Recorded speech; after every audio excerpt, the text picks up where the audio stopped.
નમસ્કાર.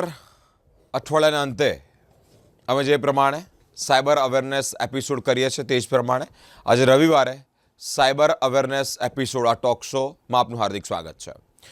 મિત્રો, જે પ્રમાણે દિવસના દિવસે અલગ અલગ રીતે સાયબર ફ્રોડ થઈ રહ્યા છે. ઓનલાઈન જમાનાની અંદર અલગ અલગ રીતે સાયબર ઠગો એક્ટિવ થઈ રહ્યા છે. તમારી સાથે ક્યાંક ને ક્યાંક છેતરપિંડી કરી રહ્યા છે. અલગ અલગ પેમેન્ટ એ લોકો QR કોડ સ્કેનથી કરતા હોય છે. ચેતી જજો અજાણ્યા QR કોડથી, જેના પર તમે સ્કેન કરવા જઈ રહ્યા છો અને કોઈને પૈસા આપવા જઈ રહ્યા છો કે તમે પૈસા લઈ રહ્યા છો. એ અજાણ્યા QR કોડ ક્યાંક તમારો એ પાથરેલી જાળ ના બની જાય કે ક્યાંક જે ઠગ્યાઓ છે ત્યાં જાળમાં નિર્દોષ લોકોને ફસાવતા હોય છે. અમારી સાથે વિશેષ વાતચીત કરવા, આ મુદ્દા પર, આ ટોપિક પર વાતચીત કરવા માટે મયુર ભૂષાવળકર સર ઉપસ્થિત છે, જેઓ એક્સપર્ટ છે આ તમામ બાબતે કે અજાણ્યા QR કોડથી કેમ સાવધાન રહેવું જોઈએ. આપણે જ્યારે પેમેન્ટ કરતા હોય તો એ QR કોડ અજાણ્યો છે, એટલે કે આપણે પહેલાં આ બાબતે પરિચિત નથી. સર, સ્પાર્ક ટુડે ન્યૂઝમાં આપનું હાર્દિક સ્વાગત છે. નમસ્કાર સર, આપણી પાસેથી પહેલું જાણવું છે કે અજાણ્યા QR કોડથી આપણે સાવધાન કેમ રહેવું જોઈએ, કેમ એનાથી સચેત રહેવું જોઈએ? એવું તો શું ફ્રોડ થઈ શકે છે? તમામ દર્શક મિત્રોને મારા સાદર પ્રણામ. સાયબર અવેરનેસ વિશેષ કાર્યક્રમ અંતર્ગત સ્પાર્ક ટુડે ન્યૂઝ પર આપનું હાર્દિક સ્વાગત છે. QR કોડના સ્કેમને લગતા ઘણા બધા કેસીસ છેલ્લા 15-20 દાડામાં સામે આવ્યા અને એ જ આજે આપણે ચર્ચા કરવા જઈ રહ્યા છે. સૌથી પહેલો મુદ્દો બીરેન એવું છે કે જે આપણે માર્કેટ પ્લેસ ઉપર કોઈ પણ વસ્તુ વેચવા માટે મૂકીએ છીએ. આપણા ઘરે જૂની વસ્તુ હોય અને વર્કિંગ કન્ડિશનમાં હોય તો જનરલી કોઈ પણ વ્યક્તિ એને માર્કેટ પ્લેસ ઉપર વેચવા માટે મૂકે છે.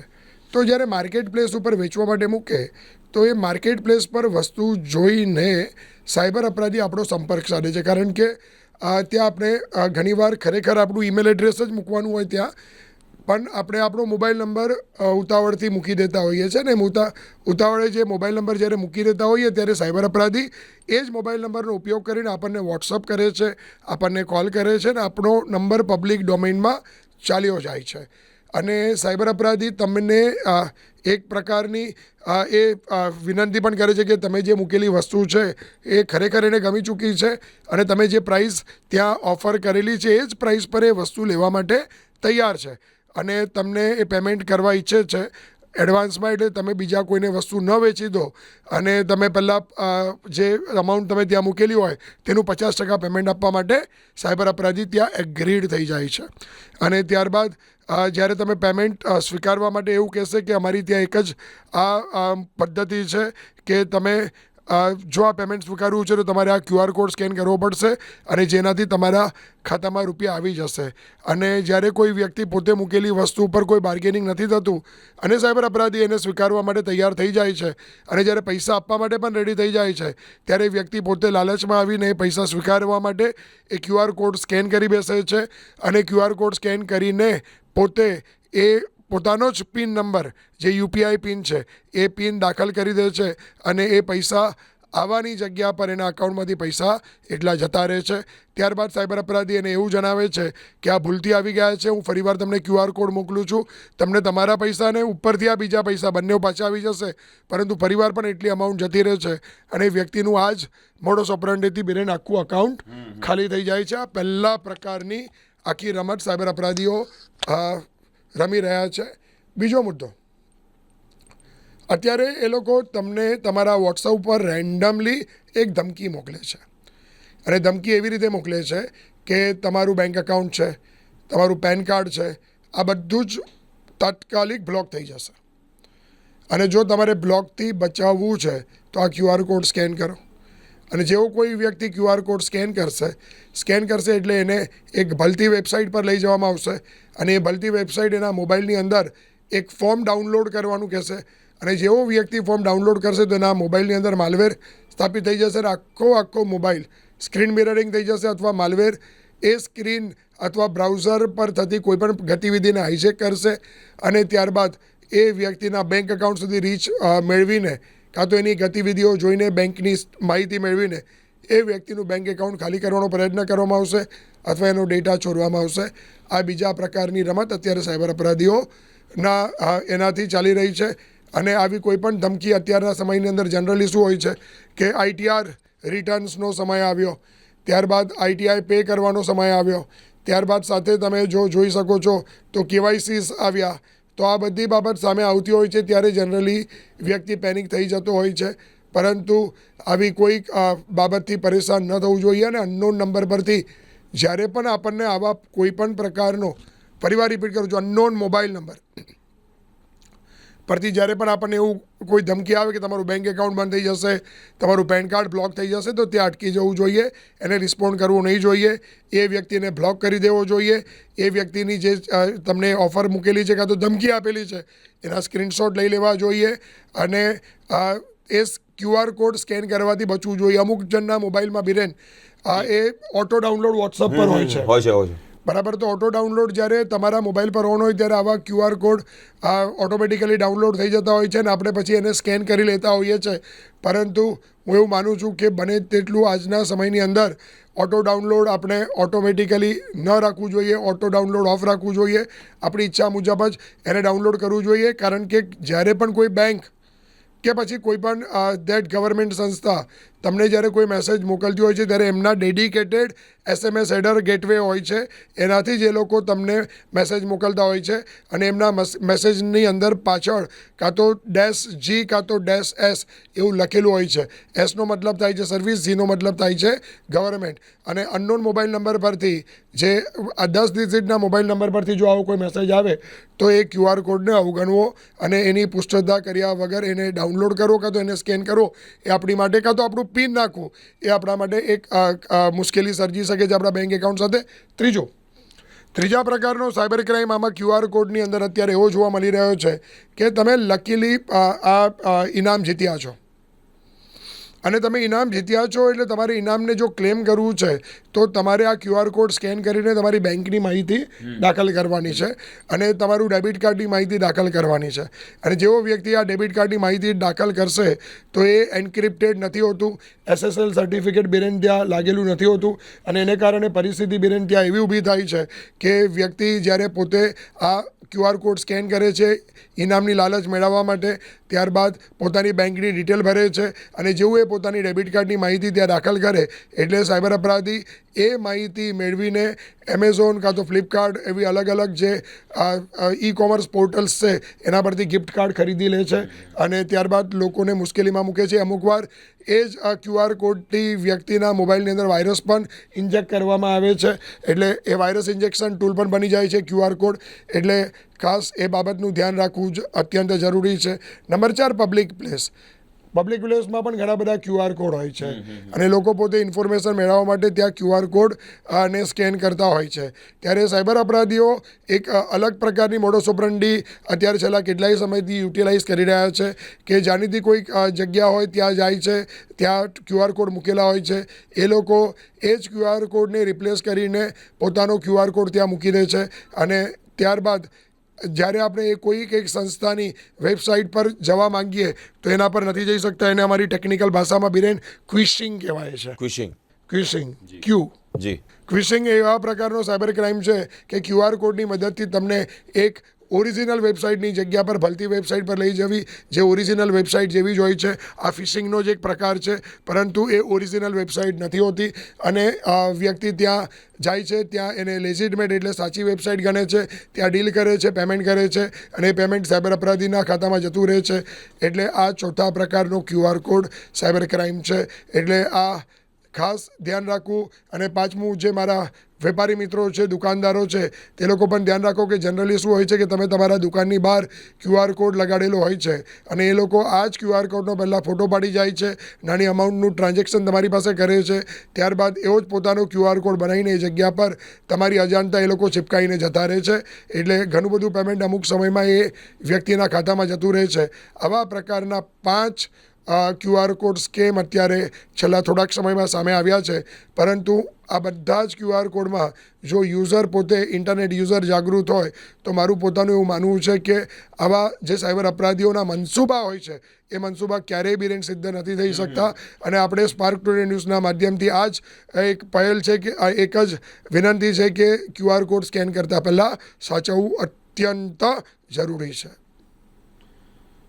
અલગ અલગ રીતે આ સાયબર અપરાધીઓ દ્વારા ક્યુઆર કોડને લઈને ઠગાઈ આચરવામાં આવતી હોય છે. આ ક્યુઆર કોડ, અજાણ્યા ક્યુઆર કોડ કોકે તમને મોકલ્યા છે, કોઈક જગ્યા પર પબ્લિક પ્લેસ પર લગાવ્યા છે, એટલે કે ચિપકાવ્યા છે, ક્યાંક તમને કોઈક કહી રહ્યું છે કે આટલું પેમેન્ટ આના પર કરવાનું છે. આ તમામ બાબતે સાવચેત થઈએ જો, કારણ કે આ ઠગો જે છે તેઓ એક પછી એક એક્ટિવ થઈ અને ઠગાઈ આચરી રહેતા હોય છે. સરે જે લાસ્ટ મુદ્દો કહ્યો તે પ્રમાણે વાત કરીએ કે દુકાનદારો એટલે કે વેપારીઓ જે દુકાનો લઈને બેસતા હોય છે ત્યાં પોતાના દુકાન પાસે એક ક્યુઆર કોડ સ્કેન લગાવતા હોય છે. એટલે કે પેમેન્ટ કરવા માટે ક્યાંક તમે ઓફલાઈન ન કરી શકો, એટલે કે રોકડ ના આપી શકો, તો તમારે ઓનલાઈન કરવાનું છે. પરંતુ ક્યાંક આવા વ્યક્તિઓ, ઠગાઈ આચરનારા વ્યક્તિઓ એકવાર સ્કેન કરીને પૈસા ટ્રાન્સફર કરે, પરંતુ તેના જેવું સેમ પોતાનું એક અલગ ક્યુઆર કોડ એ જ જગ્યા પર લગાવીને જાય છે કે લોકો એના પર ક્યુઆર કોડથી સ્કેન કરે અને પોતાના એકાઉન્ટમાં પૈસા થાય. અલગ અલગ રીતે આવી રીતે લોકો પણ ઠગાઈ આચરતા હોય છે. જે અપરાધીઓ હોય છે તેઓ એક પછી એક નવા કિમ્યા, એક નવા નુસ્ખા અપનાવતા હોય છે. સર, જે લોકો આની અંદર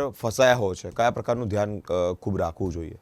સૌથી પહેલાં તો હું એવું માનું છું કે આ જો ચેતો નર સદા સુખી એક કહેવત છે, અને એ કહેવતને સાર્થક કરવી જોઈએ. આપણે સતત જ્યારે ઓનલાઈન કામ કરતા હોઈએ ત્યારે જાગૃત રહેવું જોઈએ, કારણ કે મોબાઈલ એ તમારા બેંકના લોકર કરતાં પણ વધારે સુરક્ષિત રાખવું એવું અત્યંત આજના સમયમાં જરૂરી છે. બીજો એક મુદ્દો છે કે તમારે સાયબર વોરિયર બનવું જોઈએ, કે ગભરાઈ નહીં બેસવું જોઈએ કે મારી સાથે સાયબર ક્રાઇમ થયું છે, પછી અમાઉન્ટ ગમે તેટલી હોય, લોકો હસશે, આપણે સમાજમાં એક નીચું જોવાનું થશે, સીન ઓફ ધ સોસાયટી પ્રકારનો સાયબર ક્રાઇમ ગણાશે, લોકો આપણું મજાક ઉડાવશે. એવી બધી બાબતો પર નહીં રોકાવું જોઈએ અને લોકોને જાગૃત કરવા જોઈએ. ફરિયાદ નોંધાવવી અત્યંત જરૂરી છે. અને હું એવું માનું છું કે જ્યારે તમારી પાસે કોઈ પણ ક્યુઆર કોડ આવે છે તો સૌથી પહેલાં ગૂગલ લેન્સથી સ્કેન કરીને એની સ્પષ્ટતા કરો. પિન નાખવાથી બચવું જોઈએ, કારણ કે પહેલો મુદ્દો એક આપણે યાદ રાખવો જોઈએ કે પેમેન્ટ મેળવવા માટે ક્યુઆર કોડ સ્કેન કરવાનો હોતો નથી. પેમેન્ટ કરવા માટે ક્યુઆર કોડ સ્કેન કરવાનો હોય છે. આ બાબતને આપણે યાદ રાખીશું. નંબર 2, કોઈ પણ વેબસાઇટ તમને લાલચ આપે છે, કાં તો એ લાલચ આપીને તમને એવું કહે છે કે તમે આટલું ઇનામ જીત્યા છો અને આ ક્યુઆર કોડ સ્કેન કરો, તો ત્યાંથી જ અટકી જવાનું છે. કારણ કે એને ગૂગલ લેન્સથી ચેક કરશો, કાં તો એનું ફેક્ટ ચેક કરશો, તો તમને દૂધનું દૂધ અને પાણી તમને સામે દેખાઈ જશે કે એ કેટલું લેજિટમેટ છે. નંબર 3, કે જ્યારે કોઈ પણ પ્રકારની ધમકી આવે કે તમારું અકાઉન્ટ બંધ થઈ જશે અને તમારું પેન કાર્ડ બ્લોક થઈ જશે, કાં તો ITR સંદર્ભે તમને કોઈ પણ પ્રકારની મુશ્કેલી કે તમારા પર ધમકી આપતો, બુલિંગ આપતો મેસેજ આવે છે, તો ત્યાં અટકી જવાનું છે. એને સ્પેસિફાઈ કરવાનું છે, નહીં કે ત્યાં ક્યુઆર કોડ સ્કેન કરીને બેસવાનું છે. નંબર 4, કે કોઈ પણ અનનોન નંબર પરથી આવેલી ચેટ્સને હંમેશા પુરાવા તરીકે તમે તમારા મોબાઈલમાં રાખો અને એની ફરિયાદ નોંધાવો. જે ઇન્વેસ્ટિગેશન ઓફિસર માટે પૂરતા પ્રૂફ બને છે, જે બીજાના માટે પણ એક લેસન બને છે. અને હું એવું માનું છું કે આપણે જેટલું પણ ઝડપથી અને સારામાં સારા પ્રૂફ આપણે યોગ્ય રીતે ઇન્વેસ્ટિગેશન ઓફિસરને આપી શકીશું, તેટલું જ ઝડપથી એ ઇન્વેસ્ટિગેશન ઓફિસર જે અપરાધી છે તેના સુધી પહોંચીને એની જે મોડસ ઓપરન્ડીઓ છે તેને થાંભવા માટે પ્રયત્નશીલ બની શકે છે અને અટકાવી શકે છે આગળ બીજાને ભોગ બનતા. અને ત્યારબાદ જો સાયબર ક્રાઇમનો આપણે ભોગ બનીએ છીએ તો 1930 પર ફરિયાદ નોંધાવવી અત્યંત જરૂરી છે. જેટલી ઝડપથી તમે ફરિયાદ નોંધાવશો, જે ગોલ્ડન અવર્સ ગણાય છે 1 કલાકથી 3 કલાક, એની અંદર જેટલું ઝડપથી તમારા બેંક સાથે રજિસ્ટર્ડ મોબાઈલ નંબરથી તમે ફરિયાદ નોંધાવશો, તેટલા ઝડપથી પૈસા હોલ્ડ થવાની અને પૈસા પાછા મળવાની સંભાવનાઓ વધી જતી હોય છે. પરંતુ હું એવું માનું છું કે આપણે સાયબર ક્રાઇમમાં ફસાયા પછીનો આ મુદ્દો છે, પણ જો આપણે થોડીક પણ આ બાબતની જાણકારી આપણે રાખીશું કે ક્યુઆર કોડ સ્કેન કરતાં પહેલાં આપણે બહુ સાવચેત થઈ જઈએ. પૈસા મેળવવા માટે ક્યારેય પણ ક્યુઆર કોડ, આપણે પૈસા પોતે મેળવવા છે એના માટે ક્યુઆર કોડ ક્યારેય પણ સ્કેન કરવો નથી હોતો. બીજું, અનનોન નંબર પરથી આવેલો ક્યુઆર કોડ ક્યારે પણ સ્કેન નહીં કરવો જોઈએ. કોઈ પણ વેપારીને પૈસા કરતાં પહેલાં ત્યાં જો ક્યુઆર કોડ છે તો વેપારીનું નામ એને પૂછી લઈશું અવશ્ય કે ભાઈ આ તમારા જ નામનો ક્યુઆર કોડ છે ને, અને પછી જ પેમેન્ટ કરવાનો આગ્રહ રાખવો અત્યંત જરૂરી છે. નંબર 4, કે આપણે આપણા મોબાઈલની અંદર હું એવું માનું છું કે M-Cover2, મોબાઈલ Cover2 આવી એપ્લિકેશનો રાખવી, જે એન્ડ્રોઈડ માટે અત્યારે સ્પેસિફિક છે, એ રાખવી અત્યંત જરૂરી છે. જેનાથી અમુક ભલતી જે લિંકો આવે છે તેને પણ આપણે વેરીફાઈ કરી શકીએ છીએ કે એ લિંક કેટલી લેજિટમેટ છે, અથવા તો એ કયા ઇન્ટેન્શનથી આપણા સુધી પહોંચાડવામાં આવી છે. નંબર 5, કોઈપણ પ્રકારની ધાક ધમકી આવે તો 0 ટોલરન્સ આપણે ત્યાં જઈને જે પણ જગ્યા પરથી મેસેજ આવ્યો હોય ત્યાં જઈને એમના ઓફિસરને મળીને આપણે પુષ્ટિ કરવી જોઈએ, નહીં કે ડાયરેક્ટલી આપણે QR કોડ સ્કેન કરવા જોઈએ. અને છેલ્લો મુદ્દો કે ઓટો ડાઉનલોડ તમારે ઓફ રાખવું એ અત્યંત જરૂરી છે, કારણ કે અમુક વાર ઓટો ડાઉનલોડને કારણે આ લોકો ડાયરેક્ટ જે વોટ્સઅપ પર ઓટો ડાઉનલોડને કારણે આ લોકો ડાયરેક્ટ આપણા મોબાઈલને હેક કરી શકે છે. એટલે ઓટો ડાઉનલોડ ઓફ રાખવું જોઈએ. મોબાઈલમાં 2 ફેક્ટર ઓથેન્ટિકેશન્સ સતત ઓન રાખવું જોઈએ, અને સિક્યુરિટી નોટિફિકેશન્સ પણ વોટ્સઅપ પર આવે છે તે દરેક વ્યક્તિએ ઓન રાખવું એ અત્યંત જરૂરી છે. અને જો કોઈ પણ પ્રકારની સાયબર ક્રાઇમમાં ફસાવો છો કે પૈસા જાય છે તો હું તમને ફરીવાર અપીલ કરીશ કે 1930 પર ત્વરિત ફરિયાદ નોંધાવવી અત્યંત જરૂરી છે. જી. મહત્વની બાબતો જે ધ્યાન રાખવા જેવી છે એ બાબતો સર જણાવી છે. અલગ અલગ મુદ્દે સાયબર ઠગિયાઓ એટલે કે અપરાધીઓ જે ગુના કરતા હોય છે એમાં ક્યાંક ને ક્યાંક આપણી જેવી ભોળી પ્રજા જેને આ બધી બાબતે અવેર નથી હોતી તે ક્યાંક ને ક્યાંક ભરમાઈ જાય છે, અને પછી લાખો અને કરોડો રૂપિયાનો આ અપરાધીઓ તેઓને ચૂનો ચોપડતા હોય છે, અને પછી પરિણામે આપણે આ બધી વસ્તુઓનો ભોગ બનતા હોઈએ છીએ. ઘણી બધી બાબતો જે અજાણ્યા QR કોડ સ્કેનમાં આવી છે, અને તે અંતર્ગત ધ્યાન રાખવા જેવી બાબતો છે કે અજાણ્યા QR કોડમાં આપણે સ્કેન કરતી વખતે આ બધી બાબતો ધ્યાન રાખાય, જેના લીધે આપણે આ બધી બાબતોથી બચી શકીએ છીએ. સાયબર અવેરનેસ રિગાર્ડિંગ અલગ અલગ રીતે સાયબર યોદ્ધા બનીએ તે બાબતે કઈ કઈ બાબતે ધ્યાન રાખવું જોઈએ તેવા અલગ અલગ ટોપિક પર અમે ચર્ચા કરીએ છીએ. અઠવાડિયાના અંતે દર રવિવારે cyber awareness episode, cyber awareness talk show Mayur sir સાથે કરતા હોઈએ છીએ, અને તેઓ અલગ અલગ ટોપિક પર વિશેષ તમને ભાતું પીરસતા હોય છે, એટલે કે નોલેજ માહિતી પ્રોવાઈડ કરતા હોય છે કે આપ સચેત થાઓ, સજાગ થાઓ, અવેર થાઓ. તમે તો થાઓ, બીજા બધાને પણ અવેર કરો. ચર્ચાના અંતે આપને એક વસ્તુ ચોક્કસપણે જણાવીશ કે કેવી રીતે બચી શકાવાય છે, કારણ કે આવો ફ્રોડ થતા હોય અને ફ્રોડ દરમિયાન તમને લાખો રૂપિયાનો ચૂનો ચોપડાતો હોય છે. અલગ અલગ ટોપિક પર આવા ટોપિકો લઈ અલગ અલગ રીતે માહિતી આપ સુધી પહોંચાડીએ છીએ. આવા તમામ એપિસોડ, આવા તમામ જે લોકો ભરમાઈ જાય છે, લોકો આ જાળમાં આવી જાય છે, લોકો ક્યાંક ફ્રોડનો ભોગ બનતા હોય છે, અને તેનાથી ચીતવા માટે, તેનાથી બચવા માટે આવા એપિસોડ આપ વચ્ચે આ માહિતી પહોંચાડતા હોઈએ છીએ. અલગ અલગ ટોપિક આવા જોવા માટે અને માહિતી મેળવવા માટે અમારી સાથે સ્પાર્ક ટુડે ન્યૂઝ પર જોડાયેલા રહો. કેમેરા નિષર્ગ સાથે હું બિરેન, સ્પાર્ક ટુડે ન્યૂઝ.